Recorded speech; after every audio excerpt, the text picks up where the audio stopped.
अस्सलाम वालेकुम, मैं हूं शकील अहमद और आप देख रहे हैं न्यूज़ मैक्स। अर्नब गोस्वामी को आज सुप्रीम कोर्ट ने एक बड़ा झटका दिया है। अर्नब गोस्वामी पर नागपुर में जो पालघर में 2 साधुओं सहित 3 लोगों की हत्या हुई थी, इस मामले में कई एफआईआर दर्ज की गई थी, जिसमें एक मामला नागपुर में दर्ज किया गया था और नागपुर वाले केस को हालांकि पहले ही मुंबई ट्रांसफ़र कर दिया गया था।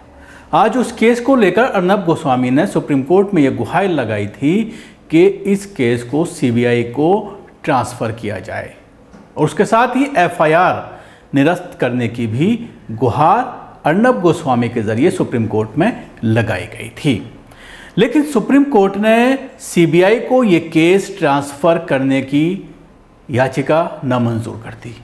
सुप्रीम कोर्ट ने कहा कि केस जो है सीबीआई को ट्रांसफ़र नहीं किया जा सकता। सिर्फ एक एफआईआर को सुप्रीम कोर्ट ने बाकी रखा, बाकी सारी एफआईआर को क्वैश कर दिया गया है, ख़त्म कर दिया गया है। उसके साथ ही सुप्रीम कोर्ट ने ये कहा है कि अब कोई भी फ्रेश एफआईआर इस मामले में हिंदुस्तान के किसी भी अदालत या थाने में दर्ज नहीं की जा सकती।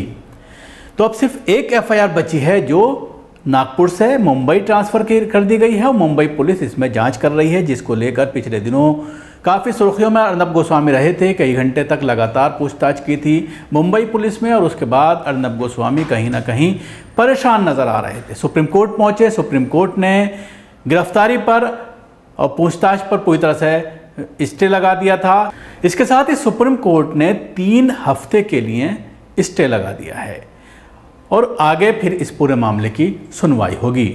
न्यायमूर्ति धनंजय वाई चंद्रचूड़ और न्यायमूर्ति एम.आर. शाह की पीठ ने अपने 56 पेज के फैसले में कहा है कि प्राथमिकी निरस्त कराने के लिए अर्नब गोस्वामी को सक्षम अदालत के पास जाना होगा। हालांकि पीठ ने अर्नब गोस्वामी को किसी भी प्रकार की दंडात्मक कार्रवाई से 3 सप्ताह का संरक्षण प्रदान कर दिया है। पीठ ने अपने फैसले में कहा है कि संरक्षण प्राथमिकी जो नागपुर में दर्ज की गई थी के अलावा बाकी सभी प्राथमिकी रद्द करते हुए कहा है कि पत्रकारिता की स्वतंत्रता, अभियंत्रित और बोलने की आज़ादी का मूल आधार है। नागपुर में दर्ज प्राथमिकी शीर्ष अदालत ने अर्नब गोस्वामी पर कथित मामले की शिकायत के साथ संयुक्त जांच के लिए मुंबई स्थानांतरित कर दी थी।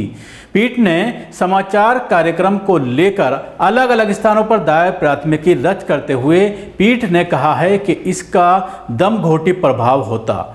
पीठ ने इसके साथ ही निर्देश दिया है कि 21 अप्रैल के कार्यक्रम के संबंध में अब कोई नई शिकायत या प्राथमिकी पर विचार नहीं किया जाएगा।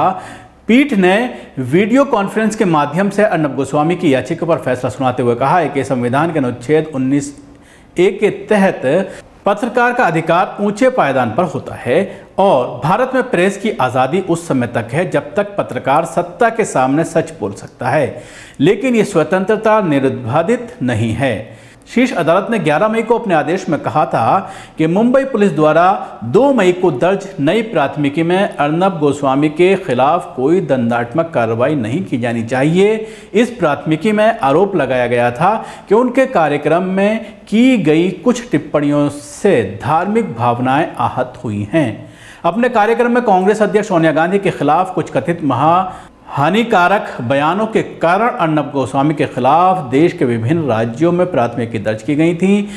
इन प्राथमिकी को निरस्त करने के लिए उन्होंने उच्चतम न्यायालय में याचिका दायर की थी। अर्नब गोस्वामी ने अपनी याचिका में दावा किया था कि मुंबई पुलिस ने कथित मानहानिकारक बयानों के सिलसिले में उनसे 12 घंटे से ज़्यादा समय तक पूछताछ की थी और इसमें शामिल 2 अधिकारियों में से एक अधिकारी के कोविड-19 संक्रमण की पुष्टि हुई थी।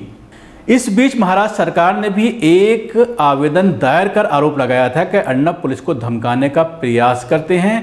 आवेदन में अर्नब को दंडात्मक कार्रवाई से मिले संरक्षण का दुरुपयोग करने से रोकने का अनुरोध किया गया था।